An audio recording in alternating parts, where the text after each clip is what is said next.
Good morning, everybody. Happy Monday. Hope everyone's doing well.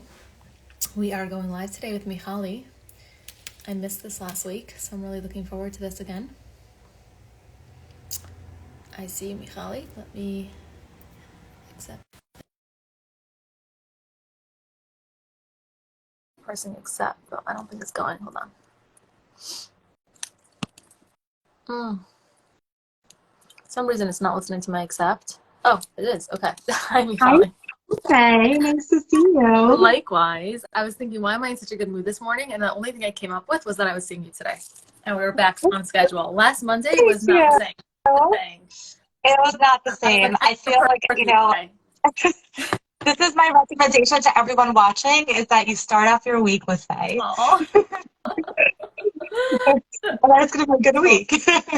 Totally. Well, feelings are mutual. Anyways, I know that we both have hard stops, but I was really looking forward to this. Like last Monday, something felt off. Like I was like, it's so weird. I'm so used to doing this with you. Okay. Anyways, do you have the question right in front of you? I do. Yes. So it says, hi, I'm wondering if it's okay if you don't feel like you really click with your I don't know if they meant to say psychiatrist or if they meant to say physiatrist. Psychiatrist. Okay, that's what I'm assuming. As long as they're good at what they do and give you your medicine, is it like a therapist where part of the healing comes from the therapeutic relationship? Thank you so much. I thought this was a Um, question. It yeah, got me thinking, and I was like, it's unique. I don't know. I wasn't asked like 100 different times, like all our other yeah. questions. Um, So yeah. I've had conversations about this with people. A lot of times I'll talk to my clients. I'll prep them if I refer people out to psychiatrists. So here's like the lowdown on psychiatrists. Psychiatrists are doctors. They go to medical school and then they do a whole residency and fellowship, um, specializing in psychiatry. So they're not being trained in social skills. They're not being trained in um, like psychology, and I mean they're trained in diagnoses and medications and to be able to assess and treat medically. Um, so it's a very, very different field, and I think that a lot of times people go to their psychiatrist thinking, oh, you get mental health because you know the DSM, and so you're going to be really sympathetic and empathetic and validating and kind to me. And oftentimes I'll hear the exact opposite, where it's just like the bedside manner was terrible, or it was weird or awkward or odd, or I felt very rushed, or it didn't seem like very validating, or like they actually cared, right? I get a lot of that kind of feedback, unfortunately. There's a handful of psychiatrists that I absolutely love and are wonderful, amazing, but so I think there's like the idealistic answer that I have, and then there's just the very realistic answer. And I would err on the side of being realistic. But yeah. The psychiatrist is not there to provide emotional healing when it comes to really working through some of the things that contribute to a person feeling the way they feel. The one thing that they are really helpful for is dispensing medication, and not even dispensing, that's like the pharmacist, but giving a prescription of medication. Yeah, there are some psychiatrists that do offer like a package of like having a session and medication. But again, even if that's something you're considering, then I would want to research more if I was that person. What is their expertise and background when it comes to actually providing therapeutic support as opposed to just medicinal support. And I ultimately think that, if a psychiatrist has gotten that training, then that can be awesome. But more often than not, they do not have that training. Right. And so I would just kind of, set my mind to think that, okay, I'm going here just to make sure that they understand what it's like to be me and my brain and my body, and then to find the right medication. And of course, advocate for myself necessarily, but not necessarily someone who's going to like fully get me. Yeah. No, I love that you said that. Like I didn't even go there, like in terms of that whole backdrop, in terms of their training, because I think that most people don't realize that. And as you're talking, I'm like, oh, that's so true. Like they're really not trained. They're trained very clinically. They're not trained in like interpersonally. and how to like build rapport and how to validate and empathize. And I think that's like, I think that's why I also like the question, because it's felt like it's such a clear, you know, like this is so typical, this is so common, this is what happens. And you're going to be so disappointed if you want your psychiatrist to be that warm, fuzzy person.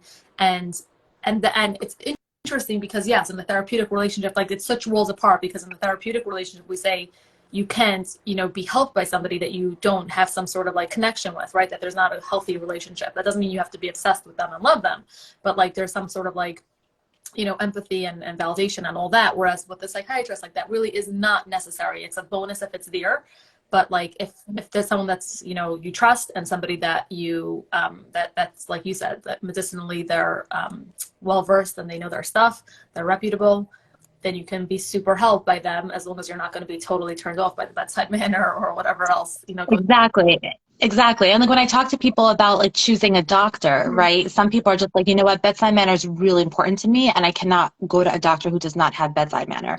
And some people are like, if they get the job done, if they understand hormones, if they understand, you know, eyes or hearts or lungs, then like, I don't care if their bedside manner is terrible. I just want the best, you know, medically trained doctor. So it comes down to what people's personal preferences are, I think, but it's important to just kind of like frame it as like they're doctors. They're not necessarily mental health professionals in the way that we understand what mental health professionals are. Yeah, no, I like that you said that too, because I'm thinking like you kind of like group them with the rest of the doctors, and like some people are like that. Like even for myself, like I don't care if they're like the most amazing expert, but like if I can't stand them, then like no way, you know. Yeah, like, yeah. Yeah.